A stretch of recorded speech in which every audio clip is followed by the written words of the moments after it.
Hey guys, this is Noel Padgaonkar from Techie Paddy and welcome back to another video. So in this video we are going to do the final review or the complete review of this laptop, which is the Asus VivoBook. The model number is X505ZA. In this video we are going to start from the beginning, including the physical specification of this laptop till the end, which is the verdict along with the pros and cons and the pricing of this laptop. So without wasting further ado, let's begin.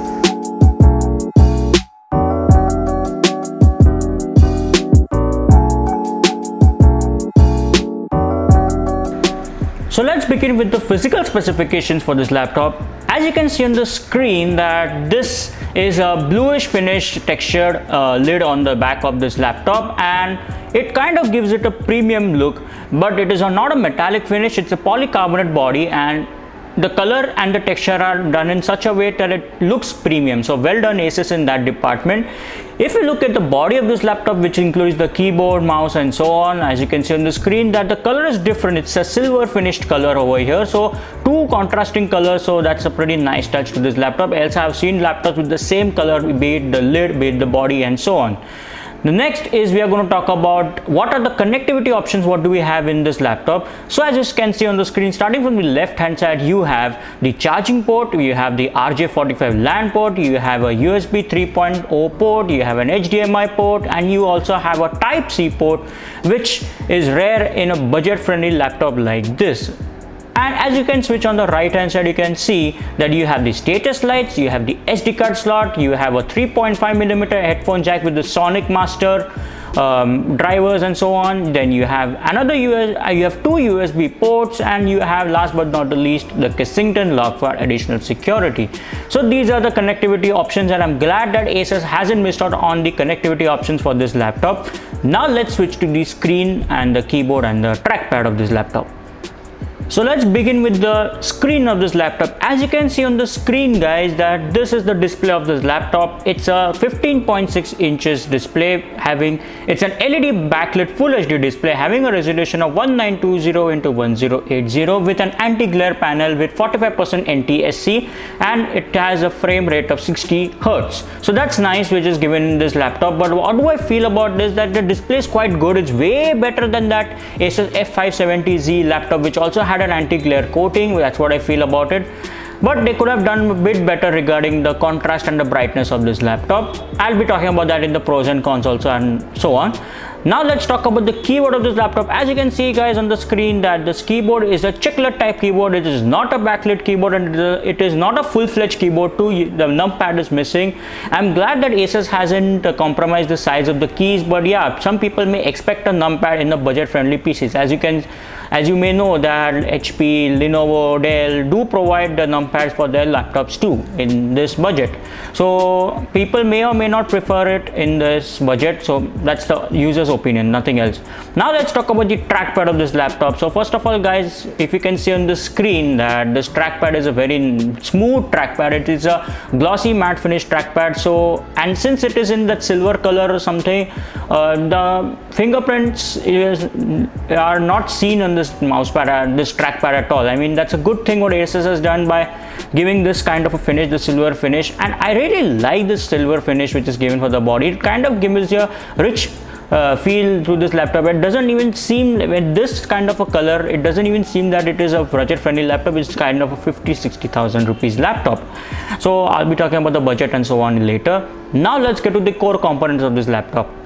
So let's talk about the core components, beginning with the processor of this laptop. So this laptop, what I have over here, has an AMD Ryzen 5 processor, and model number is 2500U, and it is clocked at a clock speed of 2.0 gigahertz, and it also has an inbuilt graphic processing unit, which is the AMD Radeon Vega 8 graphics, and it is a 1GB graphics processing unit.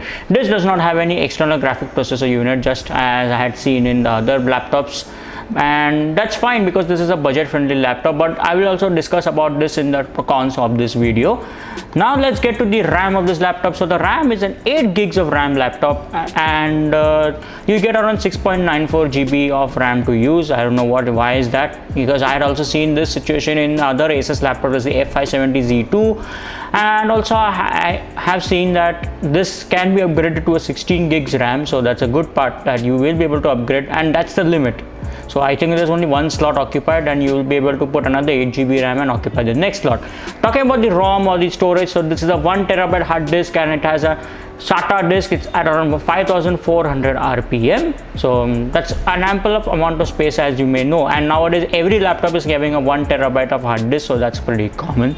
So these were the core specifications of this laptop. Now, since we talked about the core specifications, let's get to benchmarking of this laptop.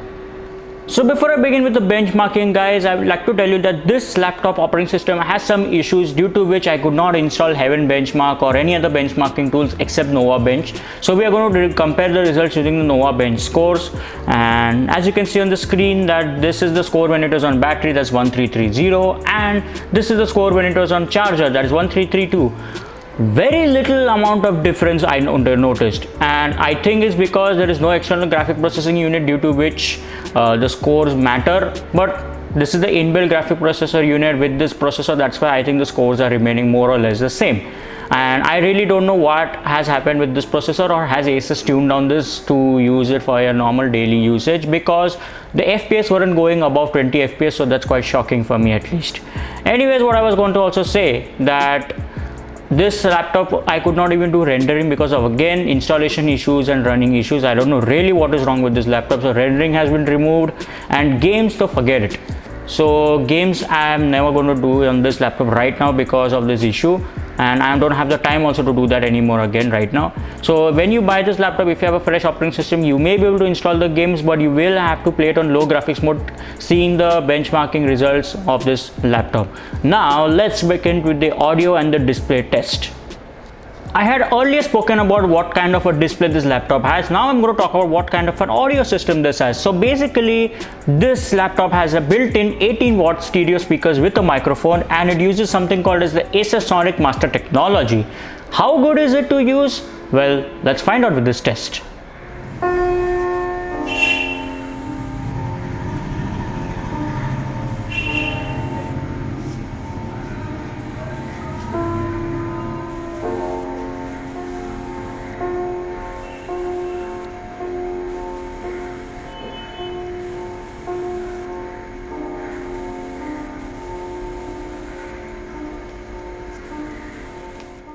So that was the audio test for this laptop, and now let's go to the last part of this test, which is the battery. And in this laptop we have a 3-cell 42 watt hour battery, and the charger provided with this laptop is a 19 volt DC charger providing a current of 2.37 ampere at 45 watt.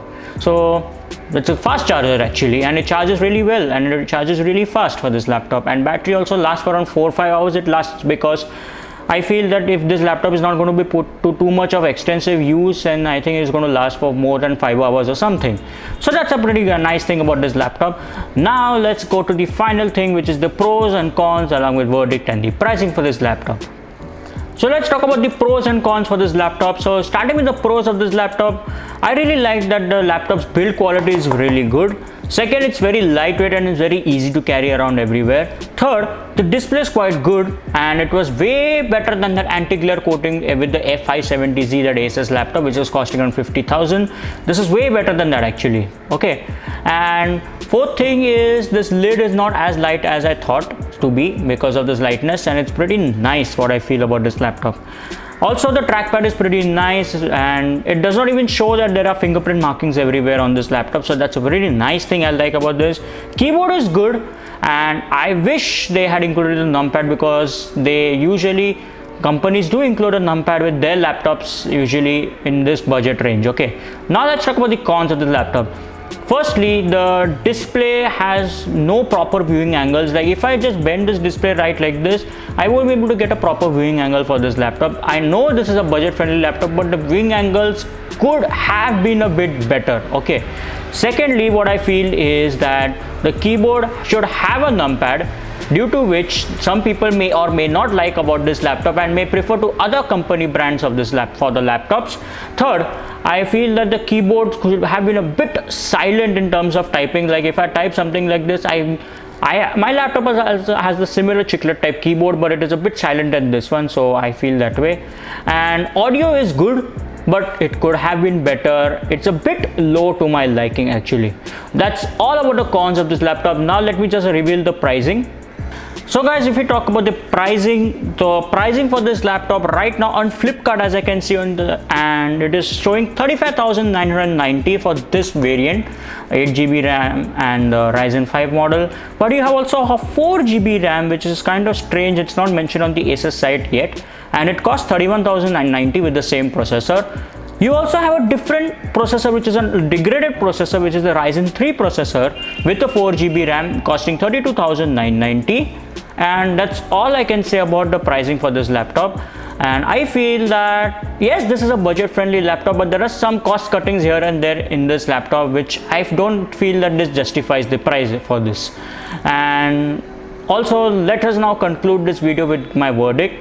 And what I feel is this laptop is good, worth a buy. It's just for normal work purposes and normal photo editing and video rendering purposes, but it is not for proper gaming purposes at all.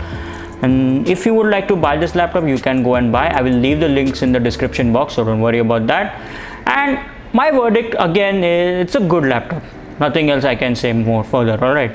And the next video will be a comparison between this laptop and my laptop, which is around 3 years old, costing around the same pricing. Okay. And I'll also unveil the specifications regarding that. You might have already seen my unboxing video of the Lenovo G5080. So it's the same laptop which I've been using for the past 3 years. So that's all about this video. I hope you guys enjoyed this video. So if you like this video, please hit the like button, and if you haven't subscribed to my channel Techie Perry, this is the first time. My name is Noel Pargaonkar and this is my channel Techie Perry. Do subscribe. If you have any comments or any feedback, please do leave it in the comment section of this video. Please share this video, and I'll see you guys in my next video.